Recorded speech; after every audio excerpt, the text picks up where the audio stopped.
हम कला को समझने के लिए थोड़ा सा कोशिश करते हैं कि कला हमारी संस्कृति रही है, परंपरा रही है।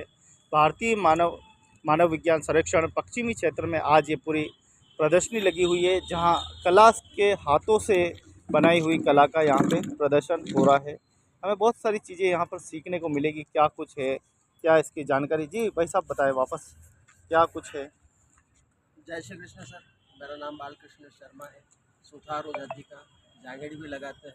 मेरे फादर भारतीय लोक कला में 41 साल नौकरी की है और मेरे को परंपरागत ट्रेडिशनल आर्ट जो मेरे पिताजी ने मेरे को सिखाई है, तो इस कला को मैं जीवित रखा। अभी ये अपने मानव मानव विज्ञान सर्वेक्षण के अंदर जो हैंडलूम की क्लासें लग रही है बच्चों के लिए, जो कैमरे की है और अभी हैंडलूम के ऊपर है। तो मैम ने बोला था मेरे को कि आप ऐसा कीजिए बालकृष्ण जी, आप जो कावड़ बनाते हो रामायण कृष्ण लीला के ऊपर, वो तो है, आप कोई नई चीज़ बनाइए ताकि अपना बंदेज का भी हो जाए और ट्रेडिशनल वर्क भी हो जाए और कावड़ का भी इसमें आ जाए। तो देखिए ये राजस्थान की बंदेज का सफ़ा है, मतलब बंदेज ऐसी होती है और इस तरह से प्रिंट वर्क किया जाए। ये राजस्थान के बंदेज की साड़ी है, ये देखिए। जी हाँ, समझ गए। ये आपके मांड है, आपका ये है कोटा का डोरिया, है ना। तो ये प्रोसेस क्या होता है, किस तरह से बनती है, कौन कौन से धागे लगते हैं, किस तरह से ये सब टोटल जो हैंड वर्क है। ये ब्लॉक पेंटिंग, सांगानेरी पेंटिंग, ये इसके ब्लॉक है, इस तरह से इसमें बनाया जाता है। और ये देखिए आप, जैसे ये पूरा है बगरू है, तो ये सब आकोला की प्रिंट है, हैंड प्रिंट है। तो इस तरह का इसके अंदर बनाया है। तो ये लकड़ी की तो कावड़ बनती ही है, लेकिन हमने एक नया एक किया है CCRT SIRT में।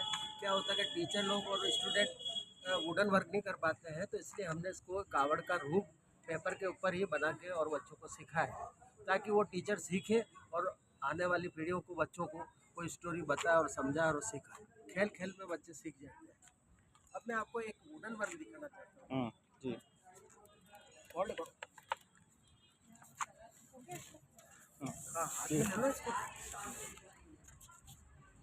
ये सब पूरी रामायण और कृष्ण लीला के ऊपर है, इसको कावड़ कहते हैं। क्योंकि आप ये देखते हैं कि इस तरह के किवाड़ होते थे, इसलिए इसको कावड़ कहा गया।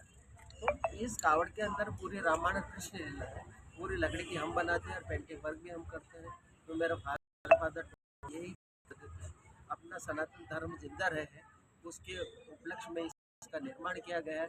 तो उस वक्त क्या होता, कावड़िया भाट इसको गा के सुनाता था रामायण कृष्ण लीला के ऊपर, और घर घर दर्शन कराता था।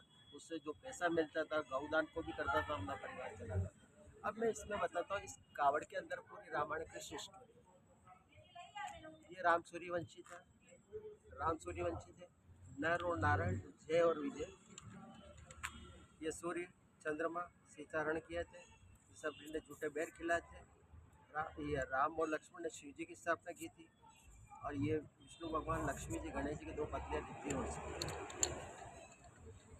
अब यहाँ से क्या, राम के भक्त भी होते हैं, कृष्ण के भी होते हैं। तो इधर ये पूरी रामायण है। दूसरा परिणाम है कृष्ण लीला। ये राजा दशरथ थे, 4 पुत्र थे, 3 रानियाँ थी। यज्ञ करते हुए ताड़का को मारा, अहिल्या को तारा, सीता स्वयंवर, परशुराम संवार, कुंभकर्ण 6 महीने की नींद सोता था, अचुवाटे मूंग डालते और राम रावण के युद्ध और रास्ता। यह रामायण पूरी होती है। अब क्या, कृष्ण के भक्त भी होते हैं, तो 2 टेम्पल परचेज नहीं करके एक टेम्पल से काम चलता है। इसकी लोग पूजा करते हैं, मंदिरों में रखते हैं। ये देखिए वसुदेव जी कृष्ण को ले जा रहे हैं, उतना जहर का दूध पिलाती है मक्खन खाते हुए। ये ज्ञान गिर जाती है, श्रेष्ठ है, काली से कृष्ण भगवान जी झगड़ा करते हैं।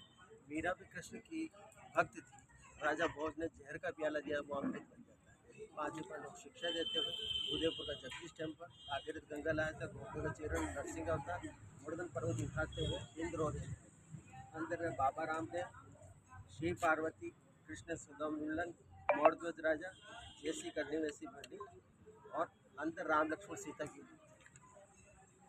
ये दुर्गा, ये श्रवण कुमार, ये वामन अवतार, ये कृष्ण भगवान वाले थे गाय को चुराते। ये एक थीम थी।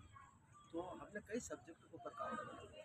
वीर दुर्गादास, मीराबाई, अभी शिक्षा का प्रौढ़ शिक्षा है, साक्षरता, कई तरह का निर्माण किया है। अभी हकीकत तो ये है कि इन कावड़ों का जो हैंडीक्राफ्ट पे जो सेल होती थी हमारे बना के और हम दुकानों पे देते थे, वो काम बंद हो चुका है। तो अब मैंने नया काम शुरू कर दिया है। शादी के हाथी घोड़े बनाता हूँ, मंदिरों में काम करता हूँ और स्कूलों कार्टून बनाने का काम करता हूँ। इस तरह से जगह जगह जो भी काम मिलता है, इससे अपना परिवार चलता है। बहुत बहुत धन्यवाद। आपने काफ़ी चीज़ें बताई है और आशा करते हैं कि हाथ के कलाकृति को जीवित रखने के लिए आज भी देखो ये लगभग 3 4 5 कई पीढ़ी दर पीढ़ी इस काम को करते आए, लेकिन समय की मांग, कंप्यूटर का विकास, पलक झपकते ही बिजली देवी, पलक झपकते ही जल देवी प्रकट हो जाती है। तो और ऐसे आधुनिक देश में हम जी रहे हैं। जी रहे हमने कल्पना नहीं की कि कोई रोबोट आके खाना खिलाएगा, लेकिन आज रोबोट खाना खिला रहा है। सही हम बढ़ तो रहे हैं, दुनिया की ओर बढ़ रहे हैं, लेकिन हमारी हाथ की कला भूलते जा रहे हैं। भूलते जा रहे हैं। मोबाइल पर उंगली नाच रही है, लेकिन कलम पर उंगली नाच कलम पर रही है। नहीं चल तो रही। आने वाले समय में कला ऐसी जीवित है, ये सृजन चीज है जो कला आने वाले समय में लुप्त हो जाएगी। इसीलिए हैंड वर्क इस दिवस के में यही संदेश यहाँ दिया जा रहा है कि आप हाथ की कला को ये जीविए, सर, प्रयास कीजिए, मैं लिखते आपको रहिए। बात कर रहे हैं ना कि उंगलियों का आप अभ्यास करेंगे, वो कला बहुत कम समय कम पड़ता है। जैसे मंगेशकर जी ने आखिरी में का जो गाना लिखा हुआ था, उनको गुनगुना रही थी। तो अभ्यास की तो उन अपने के काम को नहीं छोड़ा और आने वाली वीडियो में इस तरह के कलाकार पैदा होते रहेंगे और दुनिया चलती रहेगी। अब आपको एक देव चित्र बना के, ताकि पता लगे कि ये आर्ट है या नहीं। देखिए तो आप देखिए कला कला होती है, कला की कोई उम्र होती, कला अनंत अनंत अनंत होती है।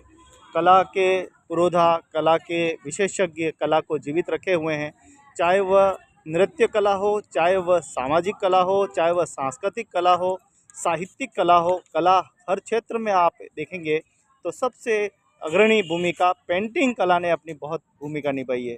देश को दिशा और दशा दिखाने के लिए पेंटिंग का बड़ा महत्वपूर्ण योगदान है। पेंटिंग ने ही दुनिया को दिखाया है कि मूर्ति ऐसी होती थी, मंदिर ऐसे होते हैं, लोग नहीं जा पाते, लेकिन पेंटिंग के माध्यम से ही लोग दर्शन किए हैं। ये देखिए, ये आप चंद देखिए मिनट में देखिए क्या बना दिया। ये देखिए, कला इसको कहते हैं। कलाकार अपने हाथ चल रहे हैं, लेकिन ये कला इन्हीं तक सीमित है। इनके बच्चे जो हैं वो आज मॉडर्न स्कूल में पढ़ते हैं, उनको भी कलाकृति सिखाने का हम सभी का दायित्व है, कर्तव्य है। कला को जीवित रखने के लिए आइए कलाकारों को हम प्रोत्साहित करते हैं। इस कला क्षेत्र को जीवित रखने के लिए आज ये मोहनलाल सुखाड़िया विश्वविद्यालय के संयुक्त तत्वाधान में पत्रकारिता विभाग द्वारा ये कार्यक्रम एजुकेशन लगाई गई है, जिसको हम देख रहे हैं। ये देखिए, सेकंडों में आपने बना दिया, देख सकते हैं, पुरुष है, महिला है। अब इसके बारे में तो आप ही बता पाएंगे। ये सब भगवान के आशीर्वाद क्या है। बात है, क्या हम बात तो एक छोटे से कलाकार हैं। आधी जिंदगी निकल गई, थोड़ी बहुत और है जो निकल जाएगी, लेकिन हम समझ ये है कि आने वाली पीढ़ी इस काम को, है। ताकि ये कलाएं लुप्त नहीं हो। धन्यवाद। जय श्री कृष्ण। जय श्री कृष्ण।